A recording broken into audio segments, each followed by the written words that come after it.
Et bien le bonjour à tous, c'est Toto-être. On se retrouve pour une nouvelle vidéo théorie, et cette vidéo théorie sur Shura, sur Blue et Beta.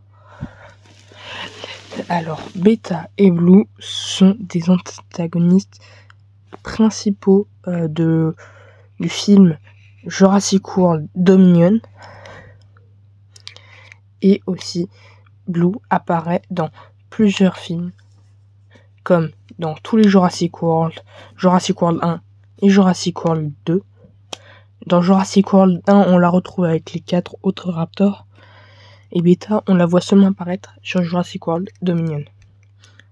Ensuite, Blue est apparu dans la colonie du Crétacé plusieurs fois, et aussi a combattu les 2 Scorpius Rex, qui étaient avec contre Darius et tout. Blue et Beta.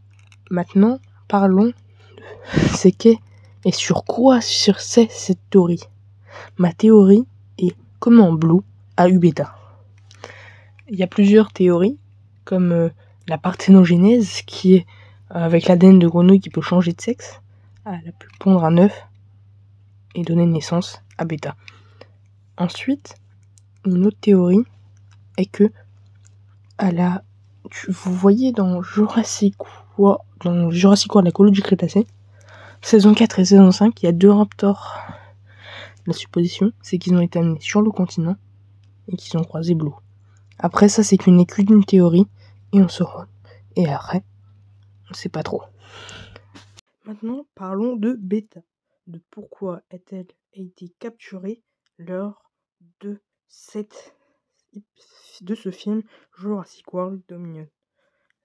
Pourquoi elle a été capturée, il explique dans le film, c'est à cause de comment Blue a eu Beta. À ce moment-là, on peut en déduire que Blue a eu Beta toute seule.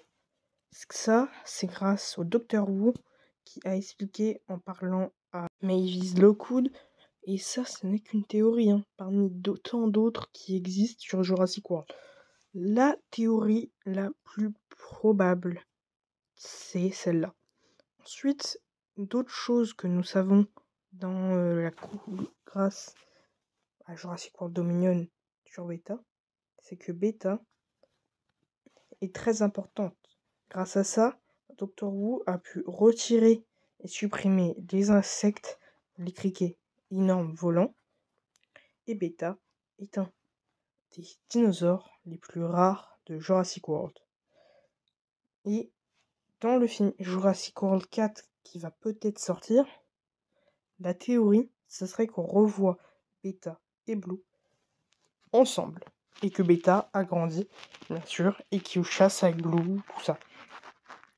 Ce ne sont que des théories, et après tout, c'est la meilleure que j'ai. Et ensuite, nous allons parler de Blue, de comment Blue a fait pour se retrouver toute seule après Jurassic World 1. En fait, c'est que contre Yinomumus, elle s'est retrouvée toute seule. Et ensuite, quand elle a été rapatriée sur le continent, dans Jurassic World 2, Fallen Kingdom, on a pu voir que Blue s'adaptait pas mal déjà à l'environnement à la fin, et que les dinosaures reprenaient un peu les territoires. Donc ensuite, la théorie est que Blue ait pu trouver dans le bus qu'on voit où est Beta, et ensuite qu'elle ait pondu son œuf, parce qu'elle devait vouloir le pondre après le transport. Ça, ce n'était que ma dernière théorie de ce film antagoniste, et j'espère que cette théorie sur Blue et Beta vous aura plu. Ça faisait longtemps que je devais la faire. Ciao ciao, c'était Toto-être. À la prochaine. Bye.